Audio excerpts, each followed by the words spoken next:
Hello, YouTubers. How's you getting on? That's the Newfie version of saying, how are you? How are you? Yeah.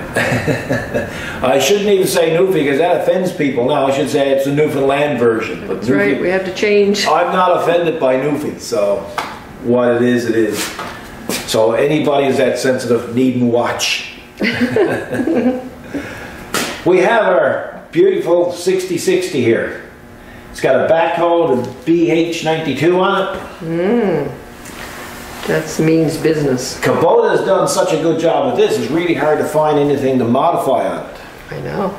You can't really modify anything on it, but what you can do is you can probably put a couple of comfort things on it.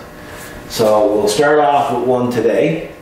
And one of the problems that we've had, no matter, I've operated backhoes for a long, long time. One of the things that I've always found with them is even though there's lighting on the back of the cab shining towards the back of the tractor, when you're digging and you're digging down in a hole, you can't see in the hole because the top lights cast a shadow over the hole. Now when we bought our BX25D, one of the things that I decided to do, just for the heck of it, was put lights on the boom, on the dipper stick of the backhoe. Yeah. And I didn't realize at the time, because I've never operated anything with those lights on the dipper stick, I didn't realize how important it would be later on. Because we've ended up working on the tractor late into the hours of nighttime. And those lights became essential to keep working so you could see what you were doing. So basically what we've done with the 25D is we put a bracket, a special bracket here, and we put a couple of 3 or 4 inch LED lights shining down so that when your boom comes down, it shines in the hole. And that's what we're going to introduce you to today. So here's the bracket. It's a quarter thick, so it's made for, you know, construction equipment.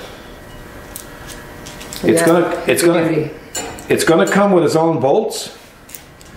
They are 3/8, 16 threads per inch. And what you do is you come over here, you put the bracket on like that. You move your boom up and secure it. You can mark the areas where the 2 bolt holes are going to be. You can even put it right up against the welding here and mark your areas there, and then you get yourself a starter tap, a 3/8 by 16 threads per inch starter tap, and you drill those 2 holes to 5/16. And when you get them drilled to 5/16, you use your tap and you can tap that area in there.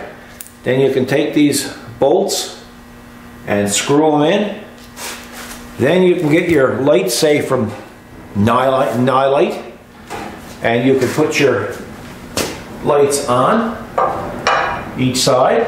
You can adjust them straight or you can adjust them to the side, and you can wire it. Now usually what I do when I'm wiring, especially on the 25D, is sometimes you'll want to remove your backhoe. If you're the type that removes your backhoe, when you get back here, there's only a couple of wires. You just put a plug in there, even a trailer plug. You know, rubber trailer plugs? Yeah, to cover them. Just to cover, and they're waterproof. And then you can just run a power wire into your cab with a switch, and you can turn them on. And that way, when you're operating. Now, I also found that they actually they work both ways for me. I used them for digging, but also if I was out clearing in the nighttime, I could use them as a backup light. You often see me in the nighttime with them on, eh? Because these here cover so far, but these cover right close. Yeah. You know? So, now you can use any type of light. You can use a spotlight or a floodlight. Personally, I'd like to use a spotlight because now you're getting right into the hole. Whereas a floodlight, you're more spread out. Because when you're digging, you don't care what's around you. You just need to see what's in the hole. These lights usually take care of what's around you. So that's basically it. we've sold a lot of them for the BX. BXs. This is a much heavier unit than the BX, of course, because it's a heavier backhoe.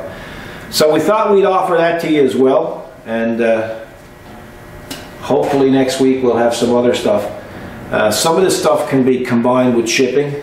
That's right. Some more stuff, like the thing that we're coming up with this next week, is going to be much bigger, so it's probably going to have to ship along. But anyway, while you're there, look around. You see anything else that you like for the 60 series? Well, I guess Kathy, you could probably throw that in with it. So, exactly. Right? And we hope you like this little video. And of course, we love the tractor. And thanks to Newfoundland Kubota Limited for providing us with the tractor to allow us to design and come up with these ideas. Absolutely. Because sometimes it might seem like these things are here for a long time. This particular one's been here since December. But I come in and I might look at this for 2 days and not see anything. And then whatever happens, poof. Yeah, that's right. Now you've seen that. I said, yesterday we're done. Came back this morning and said, I just had another idea. It's amazing. And so that's what happens. I guess it's like, you get writer's block, you get designer's block. I don't know, you know. But anyway, now I've come up with 2 more ideas and I have to see them through. So we're going to take it in stages. So folks, thanks for watching, thanks for your interest, thanks for your business, and have a good weekend. Look after yourselves, and God bless.